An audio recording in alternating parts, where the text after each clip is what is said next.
예, 안녕하세요. 지난 차시에 이어서 오늘 두 번째 차시입니다. 두 번째 차시는 그때 그 첫 차시 마칠 때 말씀드렸던 것처럼 어, 비즈니스 모델 전체를 어떻게 디벨롭할 거냐라고 하는 내용이고요. 우리 지난 시간에 잠깐 그 기억을 리마인드 하시면 스타트업 휠이라고 하는 걸 제가 설명을 드렸고 거기에 중요하게 있는 몇 개의 요소들을 지금 제가 6개로 나누어서 설명을 드릴 거예요. 그리고 이 6개로 나눠 설명을 드리는 게 아마 제 강의에서는 제일 중요한 영역이지 싶습니다. 그래서 이번 게 저희가 두 차시 동안, 2시간 동안 진행이 될 거고요. 그리고 나머지 이제 피칭이나 사업계에서 쓰는 방식이나 또는 잘 되었다고 판단되는 IR 자료들이나 이런 것들을 몇 개 검토하는 시간을 진행하도록 하겠습니다. 지난 시간 기억하시면 비즈니스 모델이 뭐예요? 라고 했을 때 저는 돈 버는 방법입니다. 라고 말씀을 드렸어요. 그리고 아직 화면에 떠 있지 않지만 여기 보시는 것처럼 두 개의 원과 화살표로 이루어져 있습니다. 라는 것만 보입니다. 저는 여러분 그런 생각을 합니다. 우리가 어떤 설명을 하거나 강의를 할 때 어려운 말을 많이 섞어서 쓰면 그거는 제가 강의하는 자가 선생님이 그 개념을 정확히 이해하지 못한 경우라고 생각을 합니다. 가장 쉬운 단어, 가장 일상적인 단어, 가장 많이 쓰는 단어로 그거를 전달할 수 있으면 좋다라고 판단이 드는데요. 두 개의 원과 두 개의 화살표가 컨셉이라고 봅니다. 비즈니스 모델을 구성하는. 일단 주체가 둘이 있겠죠. 이게 두 개의 원이에요. 하나는 셀러고 하나는 바이어입니다. 팔고 싶은 자와 사고 싶은 자가 있을 거예요. 셀러 쪽을 우리가 스타트업이라고 할 수 있고 바이어 쪽을 커스터머라고 할 수 있습니다. 그러면 이 둘 관계가 어떻게 구성되어 있냐면 셀러는 바이어에게 프로덕트가 됐든 어떤 제품이 됐든 아니면 앱 서비스가 됐든 무언가 모르는 밸류를 전달합니다. 밸류가 우리가 돈을 내는 이유라고 했잖아요. 자, 스타트업 기업은 커스터머한테 밸류를 전달해요. 그 이 전달된 밸류가 마음에 들면 바이어는 셀러에게 뭘 줍니까? 돈을 줍니다. 여러분 이게 BM의 전부입니다. 너무 간단하게 말씀을 드리니까 이렇게 해서 BM 쓰면 망한다라고 얘기할지 모르시는데 어떤 BM도 이게 빠져 있으면 BM이 아닌 거예요. 그러니까 우리가 BM이라고 얘기하는 건 돈 버는 방법이면 간단해요. 내가 뭘 주고 얼마를 받을까에 대한 모델인 거예요. 그러면 이거를 조금 더 발전을 시켜 볼게요. 여러분 이게 너무 지금 간단하고 생각하실 수 있으니까. 자, 그럼 이제 두 번째가 Finding Customer는 가로 열고 아이템으로 되어 있습니다. 그죠? 무슨 말이냐면 우리가 커스터머를 찾았어요 라고 하는 건 내 사업 아이템을 찾았어요 라고 하는 것과 동일한 겁니다. 그런데 저는 정말 많은 사업계획서를 검토하거나 수업을 진행하면서 이 차이를 많이 느껴요. 아이디어와 아이템을 구별 못 하시는구나라는 차이를 느낍니다. 아이디어는 언제가 제일 많이 떠오르냐면 1번 자려고 누웠을 때, 2번 아침에 일어나서 화장실에 앉아 있을 때가 아이디어가 가장 많이 떠오르는, 잡생각이 많이 떠오르는 시간입니다. 그게 우리는 자꾸 착각을 해요. 아이디어가 내 사업 아이템이다. 지금 여기에 보면 무, 배추, 양파 이런 것들이 있어요. 만약에 제가 신선한 야채 가게를 할 거고 저희 삼촌이 농사를 지시는데 유기농 야채 농사를 지신다라고 하면 신선 야채 가게에 이 제품, 이 물건들은 아이템입니다. 왜냐하면 이걸 팔 거기 때문에. 그건 맞아요. 그런데 제가 만약에 김치를 만들어서 팔려고 한다고 할게요.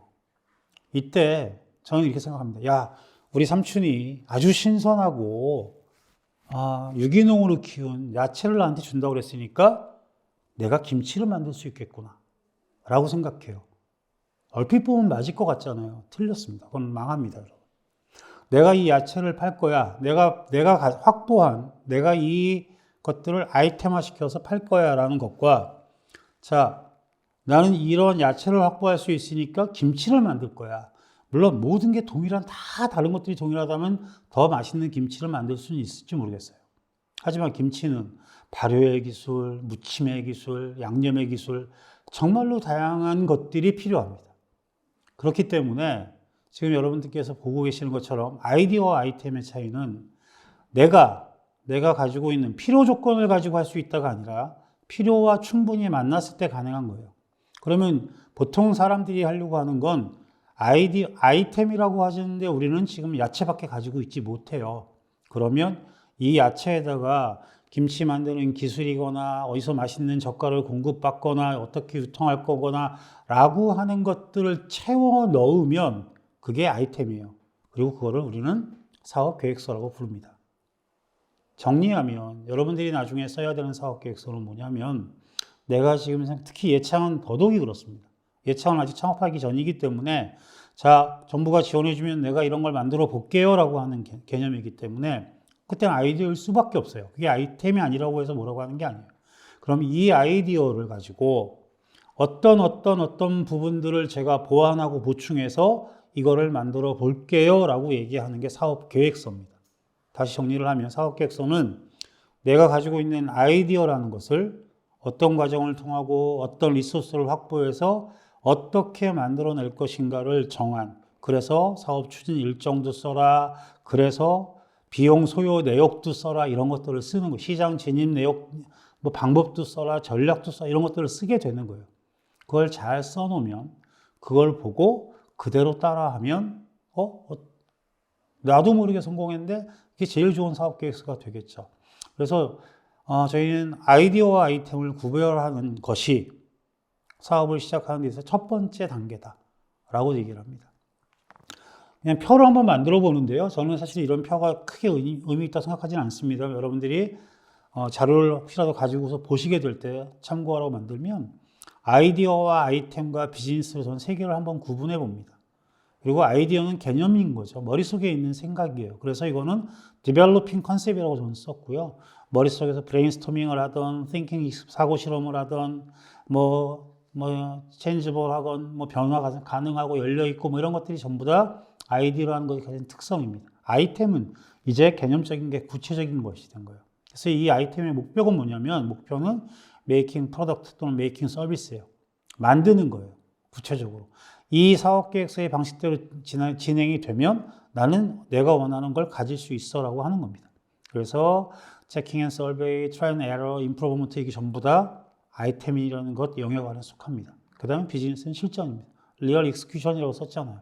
여기서는 마케팅, 세일즈, 매니팩처 등등이 비즈니스 안에 들어갑니다. 그래서 여러분들이 아이템과 비즈니스를 헷갈리는 경우는 없습니다. 만들어져야 파니까. 근데 아이디어와 아이템 많이 헷갈려 하세요. 그래서 아이디어란 내가 지금 하고 싶은 이 일을 이 생각을 어떤 방식과 어떤 계획에 따라서 움직이면 할 수 있겠구나라고 정리하는 게 아이템이다라고 보시면 좋습니다. 그래서 아이템은 구체적이어야 됩니다. 내 사업계획서 이렇게 검토하다 보면 하고 싶은 건 뭔지 알겠는데 어떻게 할지는 전혀 모르겠는 사업계획서가 과장하면 50% 돼요. 그러니까 그거는 뽑을 수가 없어요. 서류만 보고 저희가. 그래서 그거를 잘 정리하시는 게 정말로 중요하다라고 하는 겁니다. 이제 나중에 자기가 뒤에 잠깐 더 언급할 시간이 있지만 우리가 사업계획서를 내고 서류 심사를 보고 발표 심사라고 하면 이런 과정들을 겪잖아요.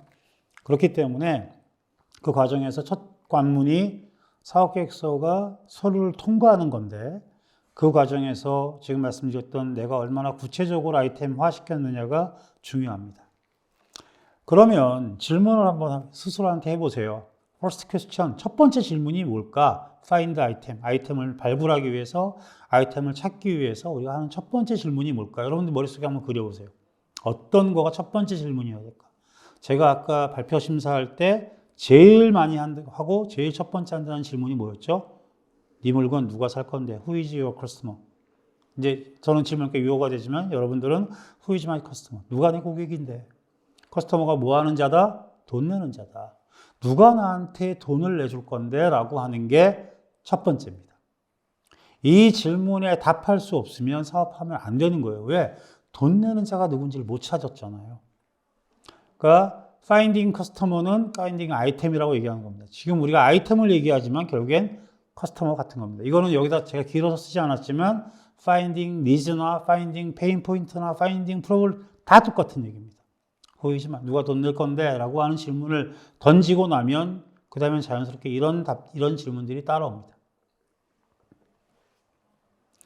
자, 그 사람들의 페인 포인트가 어디 있는 거야? 뭐야? 그리고 내 서비스가 내가 하려고 하는 이 서비스를 비슷하거나 경쟁하는 existing 솔루션이 지금 어디에 있고 무엇들이 있어? 이 existing 솔루션이라고 하는 것들은 페인 포인트를 해결하는 겁니다. 왜? 나도 이 페인 포인트를 해결했다고 지금 사업 시장에 들어가겠다고 얘기하는 거거든요. 그러면 누군가는 여러분 생각해 보세요. 전 세계에 그렇게 훌륭하고 머리 좋은 애들이 많은데 내가 돈 내고 어떤 문제를 해결할게 하는데 그 물건을 그 서비스를 만든 자가 없다? 에이, 그렇지 않습니다. 반드시 있어야 돼요. 근데 그게 없다? 그럼 돈 내고 낼 자가 없거나 내가 게으른 거나 둘 중에 하나라니까요. 그 외에는 없어요. 그러면 자, 페인 포인트라는 게 있고 누군가가 그 서비스 거기에 대한 솔루션을 제공하고 있는데 고객은 100원을 냈는데 지금 기존에 있는 애들이 제공하는 솔루션의 해결 금액이 가치가 60원밖에 안 되는 거예요. 고객은 어쩔 수 없으니까 100원을 내요. 그거밖에 없으니까. 그러니까 우리가 모더나 뭐 파이자 이런 백신 맞았었잖아요. 팬데믹 때. 그거 맞고 죽는 사람도 생겼고 부작용도 있었고 맞고도 걸렸고. 그럼 안 맞아야죠. 완벽하지 않은데. 근데 그 당시에는 그게 최선인 거잖아요. 근데 누군가가 부작용 제로인 백신을 개발했다. 그럼 existing 솔루션은 다 죽은 겁니다. 다 죽은 거예요. Can we provide more and better solution? 이라고 하는 질문을 던지는 겁니다. 무슨 말이냐면, 자, 우리는 more and better, 어떤 것보다, existing solution보다 more and better한 무엇을 제공할 수 있어? 라고 하는 거예요. 이게 없어, 그러면 사업하면 안 되죠. 야, 난 저거만큼 못 만들어. 그런데 그걸 사업을 어떻게 합니까? 그죠? 여기서 만들어지는 게 more and better가 밸류입니다, 여러분. 이 밸류, 이 more and better라고 하는 밸류 프로포지션을 가치의 제한이 왜 나은가예요? 근데 여러분 제가 많은 기업들과 스타트업을 보면서 느끼는 것 중에 하나가 뭐냐면 나는 싸고 맛있고 가볍고 멋진 거를 만들겠다고 얘기해요. 물론 그렇게 할 수 있으면 최고입니다. 근데 그렇게 하는 경우를 한 번도 못 본 것 같아요. 제가 컨설팅하고 스타트업 키우는 거 한 15년째 하는 것 같은데 한 번도 못 본 것 같아요. 그럼 다 어떻게 사업하고 있냐? 나는 가장 싸. 나는 가장 가벼워. 나는 가장 멋있어.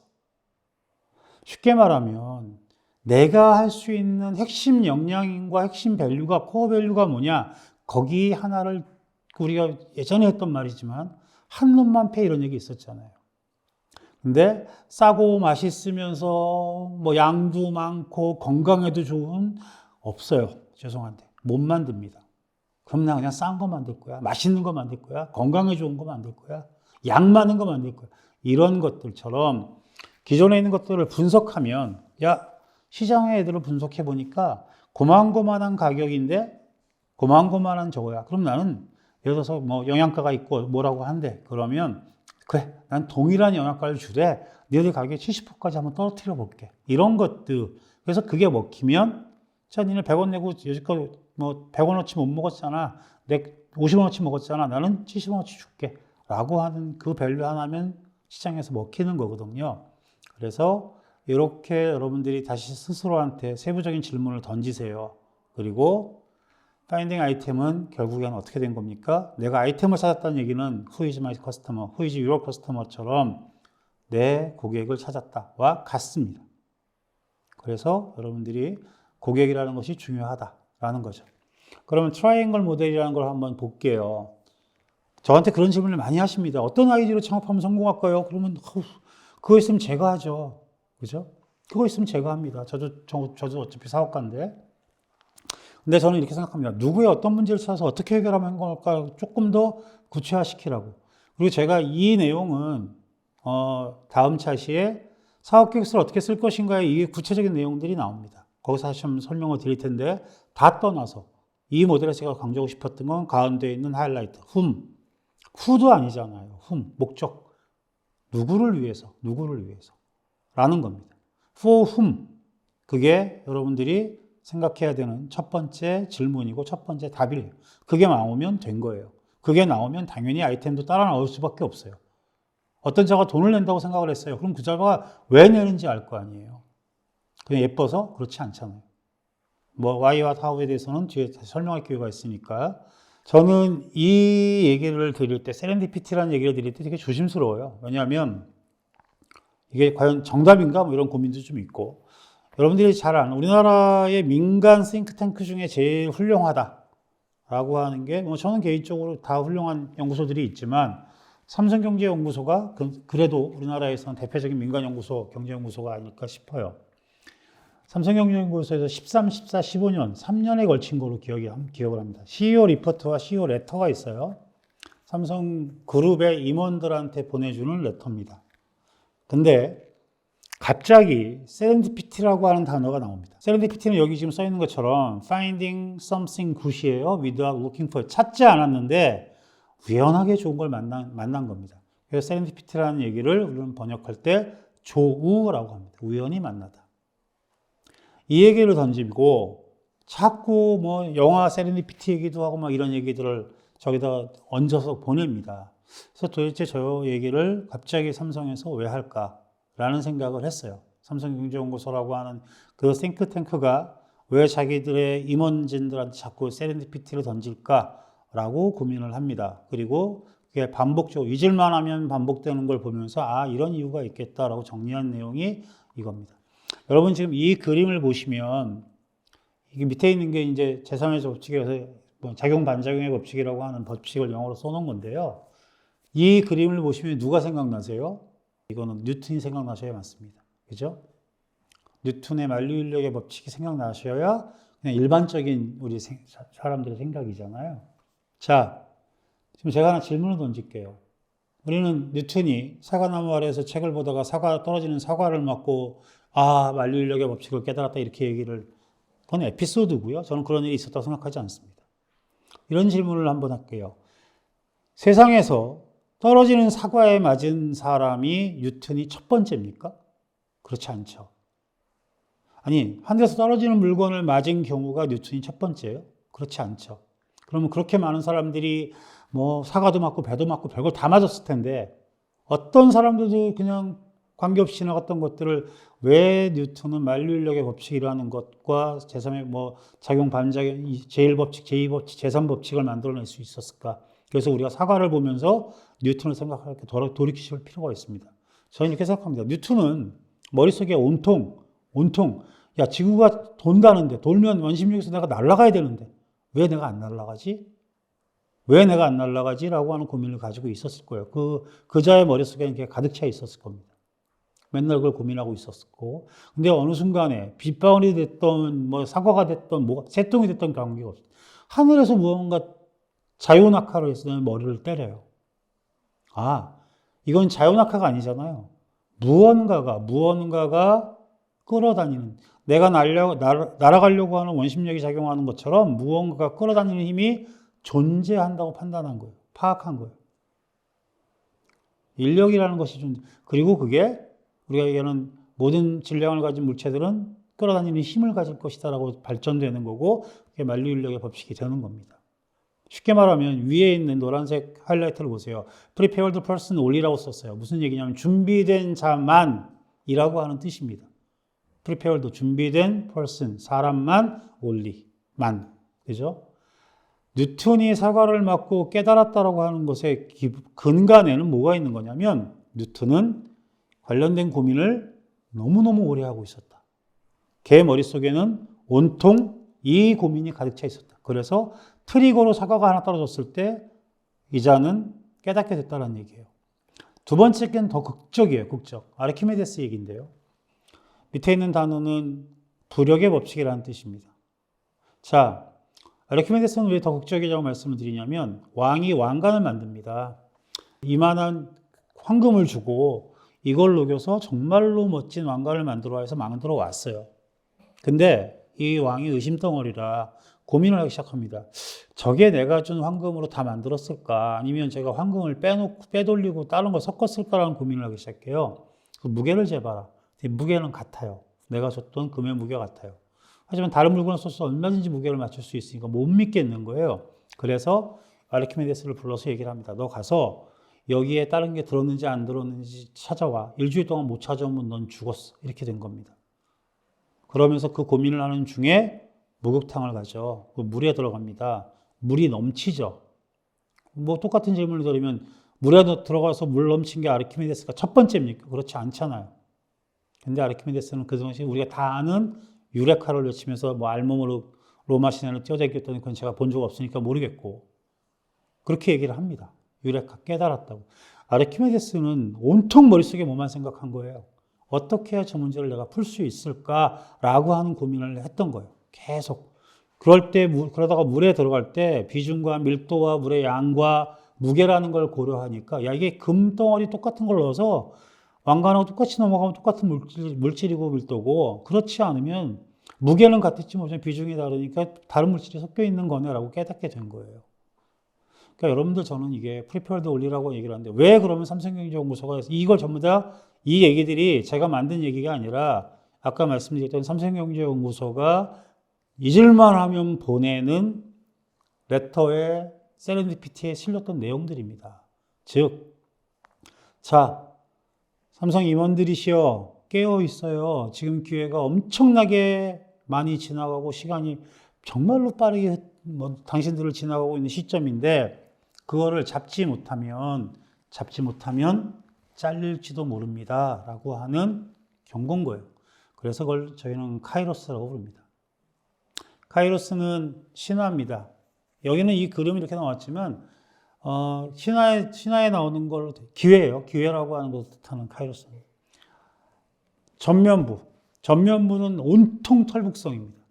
그리고 후면부는 완전히 민둥산이죠. 날개 같은 것도 없어요. 그래서 기회라는 게 나한테 올 때는 내가 손을 아무데나 뻗으면 잡히지만 나를 딱 스친 후에는 어디도 잡을 수 없다라고 하는 얘기입니다.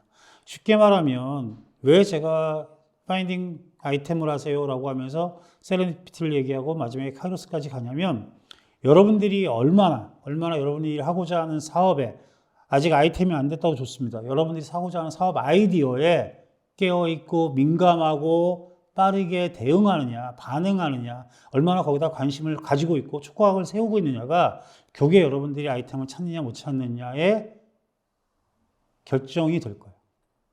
그리고 그 세운 더듬이의 높이만큼 여러분들의 시각을 가질 거고 첫 번째 얘기했던, 지난 시간에 첫 번째 얘기했던 나만의 관점, own your my perspective를 갖게 되는 겁니다. 되게 중요한 말씀입니다. 저는 남의 얘기를 자꾸 전달하는 거 별로 좋아하지는 않지만 프리드만이라고 하는 사람이 4개의 실수를 얘기해요. 이게 뭐냐면 사업 시작할 때 아이템 관련 4개의 큰 실수를 하더라. 근데 저는 여기에서 좀 이따 말씀을 드릴 텐데 3번째 실수를 주목하라고 얘기합니다. 첫 번째는 스타트업 창업하려는 사람들한테 하는 얘기예요. You need an amazing idea. 너는 엄청난 아이디어가 필요하고 믿는 거야. 그렇지 않습니다. 여러분 아주 작은 제가 이거 얘기할 때 맨날 에어비앤비 얘기하는데요. 우리 집 맨날 내가 일주일에 2번밖에 못 가고 저거 했는데 저기 누구 친구한테 빌렸더니 잘 쓰고 또 올라가면서 치우고 가면서 야 준수야 고마워 네 방 잘 썼으니까 우리가 전기세 쓰고 그랬으니까 내가 위에다가 100불 놔두고 하니까 이거 써라. 나중에 전기세 내고 수도세 내라 하고 간 거예요. 야 이거 100불 생겼는데? 그래서 그거를 동네 사람한테 얘기를 했더니 몇 사람이 파티한다고 왔다 이런 게 지금 여러분들 이거는 정말로 작은 경험에서 시작해서 몇 조짜리 회사가 만들어지잖아요. 그것도 5년 만에 7년 만에 똑같은 겁니다. 자, 그래서 엄청난 어메이징 아이디어가 필요하다? 아니에요. 그 다음에 두 번째 건 뭐냐면 이게 좋은지 나쁜지 모르고 내가 이 아이디어가 있으니까 지금 남들이 따라하면 안 되니까 무조건 들어가야 돼. Jumping into without evaluating. 이게 좋은지 나쁜지도 모르고. 이게 두 번째 미스테이크. 네 번째 것부터 할게요. 저는 세 번째 게 중요하다고 생각해요. 그 스타트업은 아주 찾기가 hard to find. 그 아이디어를 찾기가 너무 어려워. 아까 제가 첫 번째 말씀드린 똑같은 거예요. 우리가 어떤 시각과 어떤 더듬이의 높이로 보느냐의 문제지 찾기 어렵다 쉽다가 문제가 아니에요. 내가 얼마나 민감하고 나만의 시각으로 문제를 바라보고 있느냐의 이슈인 거지 찾기 찾기 어렵다 쉽다 이슈가. 자, 그러면 제가 아까 말씀드린 세 번째가 중요합니다라고 했잖아요. 이건 여러분 정말 중요해서 얘기하는 겁니다. 무슨 말이냐면 아까 우리가 프로블럼 앤 솔브라는 얘기를 했었는데 starting with a solution instead of a problem. 무슨 뜻입니까? instead라고 하니까 뭐 대신에 문제 대신에 어디서 시작해요? 솔루션에서. 쉽게 말하면 내가 가지고 있는 아까 보셨던 것처럼 내가 가지고 있는 우리 삼촌 야채를 가지고 김치 가게 시작하는 거예요. 쉽게 말하면. 자, 내가 아까 우리가 파인딩 아이템이라고 하는 건 반드시 뭐가 같아야 된다? 뭐가 파인딩 커스터머가 선행돼야 된다고 말씀을 드렸잖아요. 그러면 커스터머는 뭘 가지고 있어요? 문제를 가지고 있기 때문에 우리가 솔루션을 만든다고 말씀드렸고. 근데 프로블럼을 시작하는 게 아니라 내가 뭘 공급할 수 있는가를 가지고 야, 내가 있으니까 세상에서 이걸 살 거야. 이거 관계 있는 모든 문제 있는 걸 내 거 살 수밖에 없을 거야. 라고 하는 생각으로 스타팅을 합니다. 망하죠. 당연히 망합니다. 문제가 정의 안 됐는데 솔루션이 나올 수가 없어요. 내 솔루션이 왜 그 자들한테 맞다고 생각하는지 근거가 없는 거예요. 이건 잘못된 겁니다. 그래서 세 번째 미스테이크 3번은 여러분들 꼭 한번 기억해 두실 만합니다. 자, 마켓은 뭐냐면 고객들이 모여 있는 거예요. 돈 내는 자들이 모여 있는 겁니다. 근데 패러다임 시프트라는 단어를 제가 썼어요. Customers Paradigm Shift. 패러다임이 변환했다라고 하는 건 뭐냐면 저는 패러다임이라는 걸 설명을 여러 사람들이 여러 방면으로 합니다. 이게 되게 추상적인 단어라 어렵습니다. 저도 제가 여러분한테 설명을 하려면 거스를 수 없고 도도하고 인류의 역사를 꿰뚫는 뭐 이렇게 설명할 수밖에 없어요. 근데 저는 이거를 목도를 한번 했어요. 아, 저게 패러다임이겠구나. 물론 그 장면을 보는 순간에 저게 패러다임을 느낀 건 아닌데 패러다임을 고민하다 보니까 아, 그때 그게 내가 패러다임을 설명할 때 정말 좋은 하나의 장면이구나. 물론 이게 비극이라 장면 그게 뭐 좋다 얘기하면 안 되는데 제가 기억하기로 지금부터 한 15년, 20년, 15년 정도 지난 것 같습니다. 중국에 대홍수가 났습니다. 그래서 우리가 얘기하는 황하가 범람을 합니다. CCTV라고 하는 중국의 국영방송 헬기가 올라가서 이번에 우리 뭐 수천성 댐 무너지는 막 그런 얘기 한참 나왔었잖아요. 몇 년 전에도. 해가 이제 그렇게 해서 쫙 올라가서 이 범람을 막기 위해서 얼마나 많은 우리 중공군 그 전사들이 싸우고 있는지를 막 보여주는 거예요. 그래서 정말 개미보다 작은 것들이 막 움직여요. 그게 사람들이고 조금 큰 거는 장갑차이거나 탱크예요. 뚝을 쌓는 거예요. 강이 범람하지 않게. 그래서 막 생중계로 때리고 있는데 물이 한 번이 탕 굽이칩니다. 근데 거기가 싹 물바다가 됐어요. 탱크고 뭐고 하나도 보이지 않아. 그냥 다 물이에요. 아, 저게 패러다임이구나. 거스를 수 없고 막을 수 없고 돌릴 수 없구나. 이게 패러다임이라는 단어. 저는 그냥 그렇게 설명을 합니다. 자, 그러면 제가 왜 커스터머 패러다임 시프트라는 얘기를 했냐면 시프트는 전환된 거예요. 기존에 제가 푸시 앤 풀을 설명하려고 하는 거예요. 기존에는 테크놀로지가 푸시했어요. 누구를? 고객을.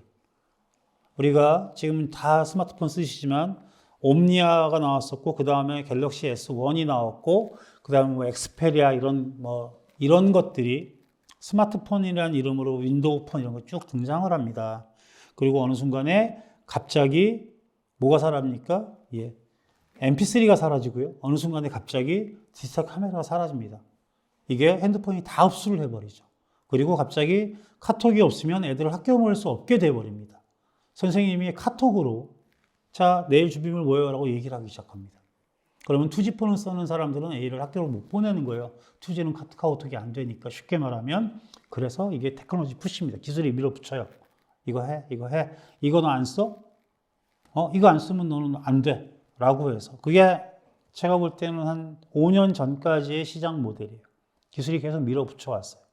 제가 볼 때는 4K 스마트 TV까지는 그게 맞았던 것 같아요. TV로 보면. 지금 8K로 구별하려면 한 80인치 이상이 돼야 구별이 된대요. 눈으로, 육안으로. 32K를 얘기를 해요. 그거는 한 300인치 돼야 구분이 된대요. 못 봐요. 쉽게 말하면. 저희 집에 만약에서 롤러블 TV라는 게 나오잖아요. LG에서. 롤러블이 한 3,500만 원 정도 할 겁니다. 아마. 저는 지금도 그렇게 생각합니다. 왜 TV를 둘도 말아놨다 펴서 쓰지? TV는 그냥 올려놓고 보는 거 아닌가라고 생각을 해요. 그건 기술이 밀어붙인다고 내가 받아들일 이유가 없는 거예요. 쉽게 말씀드리면 이제는 기술이 밀어붙인다고 고객을 선택해 주지 않습니다. 테크놀로지 출시가 끝난 거예요. 그러면 이제 풀의 세상이 왔는데 어떤 풀이 왔느냐면 뭐가 풀? 자, 테크놀로지 푸시에 대응되는 어떤 단어가 있어야 되잖아요. 이게 우리가 지금 마켓 어널리시스 하니까 이게 마켓 풀입니다. 마켓은 누가 모여 있어요? 고객이 모여 있잖아요. 돈 내는 자들이 그래 너는 가심비가 괜찮으니까 너 사줄게. 끌어당겨주네. 야, 넌 가성비가 좋으니까 너 사줄게. 끌어당겨. 야, 넌 디자인이 이쁘니까 이렇게 되는. 쉽게 말해서 시장에서 돈을 내는 자들이 의사결정하는 애들만 살아남습니다. 그게 마켓 풀입니다. 이제는 기술이 밀어붙인다고 그 시장이 오는 게 아니라 고객이 모여있는 집단이 마켓이 인정하는 놈만. 자, 너는 이 단상으로 올라와도 돼. 라고 하는 애만 살아남는 거예요. 이게 달라진 거죠. 예전에는 공급자가 삼성, LG, 애플 이런 애들이 훨씬 더 큰 힘을 가지고 있었다면 지금은 소비자가, 고객이 훨씬 더 큰 힘을 갖습니다. 됐어, 너는. 이렇게 될 수 있다는 거죠. 자, 제가 강의를 하거나 심사를 할 때 고객 집단을 물어본다고 그랬잖아요. 제 첫 번째 질문이라고 말씀드렸죠. 누가 물건을 사줄 거예요? 라는 질문을 한다고 그랬는데, 전 놀랍게도 이런 답 많이 듣습니다. 서울에 거주하는 20대 여성 고객이요? 라고 얘기를 해요. 여러분 되게 아주 구체적이고 적절한 답 같죠? 제가 썼잖아요. 서울에 거주하는 20대 여성 고객이라는 건 없습니다. 자, 20대 여성 고객을 제가 아주 극단적으로 나눠볼게요. 조금 일찍 결혼해서 아기를 셋을 가지고 있는 29세 여성이 서울에 거주하는 20대 여성 고객입니다. 이제 막 대학 입학해서 프레시맨, 프레시워먼 그러면서 가방 들고 파우치 들고 뛰어다니는 애도 만으로 19세인데 하여간 걔도 20대 여성 고객으로 인정을 합니다.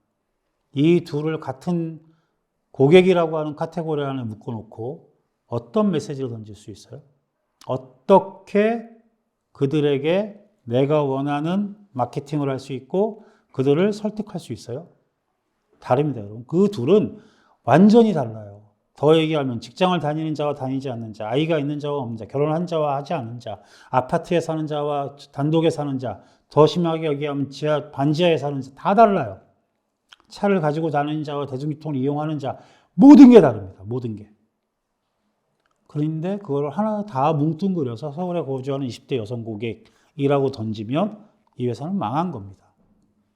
자, 우리가 고객을 분석하는 이유는 뭐냐면 이제는 아까 가지고 있는 페인 포인트라는 게 거의 개인화 수준으로 다 나눠져 버렸단 말이에요. 비슷한 것 같은데 조금씩 다른 문제를 가지고 있단 말이에요. 문제라고 느끼고 있고. 그걸 근데 우리가 어거지로 뭉뚱그려서 이 정도까지는 인정할 수 있어 라고 하는 한계가 있는데 그게 서울에 거주하는 20대 여성 고객은 절대 아닙니다.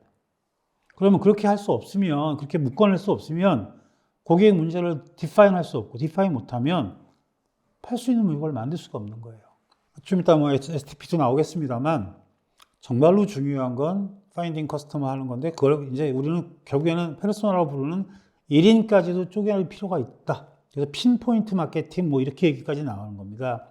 그리고 이건 결국엔 뭐예요? 자, 시장 분석을 한 이유는 뭡니까? 물건을 팔기 위해서. 그럼 어떤 게 잘 팔려요?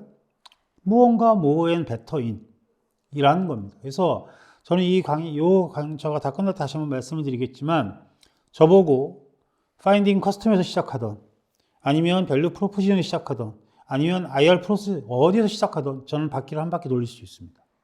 다 묶여 있기 때문에. 떨어져 있는 것들이 아니에요. 결국엔 다 같이 엮여 있어서 내가 시장 분석에서 시작할 거예요. 나는 쉽게 말해서 내가 왜 좋은지 내 가치 제안부터 이렇게 시작해서 다 똑같을 수밖에 없습니다. 저는 여러분 마케팅 관련돼 가서 정말로 많은 분석 모델과 툴들이 있습니다. 저희가 이론을 강의할 자리가 아니기 때문에 그냥 STP 하나만 얘기하고 싶어요. 저는 이게 되게 중요하다. 제가 이렇게 썼잖아요. Where I am? 나 어디 있지? 나 어디 있니? 나 누구야? 난 누구? 여긴 어디? 라고 생각하시면 돼요. STP는 뭐냐면 일단 세그멘테이션이라고 하는 건 시장을 쪼개는 거예요. 시장은 여러분 잘게 쪼갤수록 좋습니다. 잘게 쪼개 놓으면 비슷한 것들을 찾아서 묶기도 편해져요. 근데 우리가 이 쪼개는 게 비용이 들고 시간이 들어요. 그러니까 안 쪼개려고 하고 대충 뭉뚱그려 서울의 20대 여성 이렇게 해버리는 거예요. 안 됩니다, 여러분. 첫 번째. 두 번째, 세그멘테이션이 되면 시장을 쪼개놓으면 그 중에서 나는 얘는 반드시 먹을 거야 라고 하는 시장이 생겨요.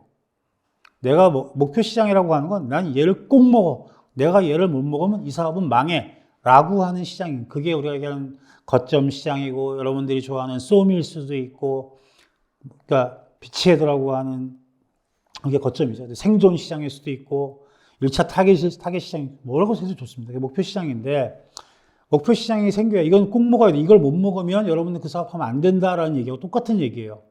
그러면 이 목표 시장에서 내가, 자, 이 시장을 쪼갠 것 중에 하나 내가 반드시 먹겠어. 이 피스는 내 거야. 라고 정했으면, 보니까 여기는 삼성도 먹고 있고, LG도 먹고 있고, 저기도 먹고 있어요. 쉽게 말하면. 애플도 먹고 있어요. 그럼 나는 걔네들하고 싸워서 이길 자신이 없잖아요. 포지셔닝이 안 되잖아. 내 포지션. 그럼 나는, 그래. 10만원짜리 밑에 저가 폰으로 갈 거야. 이런 게 포지셔닝이에요. 아, 나는 완전히 노인네들을 위한 노인폰으로만 갈 거야. 자동차 시장 같은 거 생각하면 되겠죠. 나는 초소형 경량차, 현대에서 만들 때 800만 원, 1000만 원, 그때 지금 2천만 원 가까이 되던데. 경차라고 만든 것도. 난 진짜로 500만 원 언더에 아주 작은 차를 하나 만들어서 2인용 만들고 뒤에 짐 하나 딱 실어주기만. 이런 것처럼 포지셔닝을 어떻게 할 거냐. 내가 이 시장을 꼭 먹을 건데 이 시장에서 어떤 포지셔닝을 해야 내가 덜 힘들게 먹을 거냐를 정하는 게 STP입니다. 그래서 이거는 여러분들이 사업을 시작하실 때 고객이 결정되면 난 누가 내 고객이야, 누가 돈 주고 살 거라고 생각해. 걔네들이 몇 명인지 보셔야 될 거 아니에요. 저는 덕후, 덕질 이렇게 얘기하는 BM들을 자주 봅니다. 그 시장도 자꾸 커지고 있고. 근데 저는 거기에 투자를 하나 못할 것 같아요. 그게 무슨 말이냐면 절대 다수가 너무 적어요. 걔들 다 먹어도 1000억이 안 돼요. 여러분, 저희가 투자하거나 이럴 땐 다 먹어도 1000억이 안 되는 시장엔 투자 안 합니다. 혼자 다 먹었는데 1000억밖에 안 되는 시장인데 그게 성장성이 없는 거죠. 그렇게 되면 예를 들어서, 그래서 전체 마켓 캡이 얼마냐, 마켓 사이즈가 얼마고 그 안에 움직이는 고객이 몇이나 되느냐가 되게 중요해요. 그리고 그들이 어디에 모여 있냐를 찾아야 되고 라고 하는 것. 그게 STP의 기본적인 방향이고, 헤어라인, 난 어디에 포지셔닝 할 거야, 나 어디에 가면 내가 이 시장을 먹을 수 있어라는 걸 찾는 겁니다. 아까 잠깐 제가 페르소나라는 말씀을 드렸는데, 사실은 페르소나라고 하는 것만 강의를 해도 우리가 최소한 6시간 대면 수업을 할 수 있어요. 근데 여기는 지금 1분, 2분 안에 저희가 정리를 해야 되는 거니까. 많은 사람들이 페르소나를 얘기할 때 이렇게 얘기합니다. 내 물건을 사줄 수도 있는 자. 내 물건을 사줄 수 있는 자. 근데 그건 되게 소극적 정의입니다. 무슨 말씀이냐면, 저한테 만약에 선생님, 페르소나가 뭐예요? 그럼 내 물건, 상식적인 자라면 내 물건을 살 수밖에 없는 자. 상식적인 소비자라면 내 물건을 야, 내가 훨씬 더 싸. 내가 훨씬 더 예뻐. 내가 훨씬 더 맛있어. 맛은 좀, 그건 주관적이지만. 내가 훨씬 더 많이 줘. 계량 가능한 것들에서 내가 훨씬 더 좋은데 내 걸 안 사요. 그거는 다른 경쟁사의 친인척이거나 하여간 무언가 이유가 있는 거지. 상식적인 건 아닌 거예요. 일반적인 사람이면 싸고 맛있고 좋은 걸 사죠. 그러니까 페르소나라고 하는 건 뭐냐면, 자, 너는 이런 이유 때문에 내 거 안 살 거야. 넌 내가 보니까 이거 내 거 살 수 없어. 라고 하는 걸 제외하는 겁니다. 그리고 나머지 남은 딱 하나를 선택하는 거예요. 아, 그래, 너는 내 걸 살 수밖에 없어. 네가 바보가 아닌데 내 걸 사겠지. 라고 얘기하는 겁니다. 이 그림을 먼저 설명드리면 되겠네요. 페르소나 프로파일링을 할 때 이런 얘기를 합니다. 픽하라고, 픽. 네 페르소나를 픽해. 픽은 여러분 이렇게 뽑는 거예요. 그럼 저는 그 의견에 반대하고 이렇게, 제가 여러분들한테 바둑알을 100개를 줬어요. 100개를 드리고 이 중에서 가장 작은 바둑알을 고르세요 라고 얘기를 합니다. 그럼 여러분들이 바둑알을 쫙 100개를 펴놓고 쫙 눈으로 째려보다가 네가 제일 작은 놈 같아 라고 해서 하나를 드세요? 그렇지 않잖아요.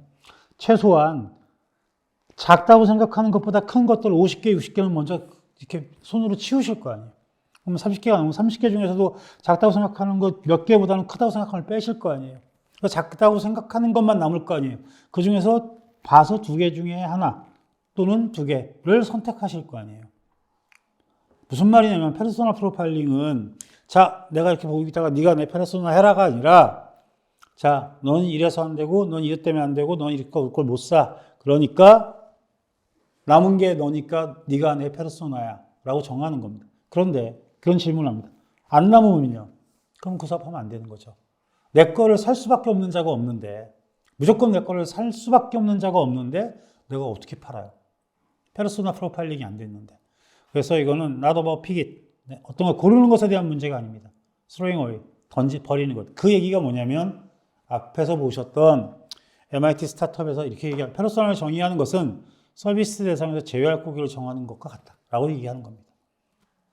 그리고 성공을 보장하는 지름길을 확인하는 후에도 다른 길을 포기하지 않는다라고 하는 게 상식 밖의 경제학이라는 책에 나오는 건데, 바로 이 얘기가 제대로 버리지 않았으니까 전 쟤도 내가 나중에 먹고 싶은 애고 이렇게 고객 집단을 다 놔두고 있으니까 마케팅 스트레티도 벙벙하게 중간 대충 이렇게 돼버리는 거예요. 내가 반드시 먹고 싶은 애. 그리고 반드시 정상적인 인간이라면 내 걸 살 수밖에 없는 애를 찾아내고 걔한테 도달할 마케팅 메시지 만드는 게 훨씬 더 중요합니다.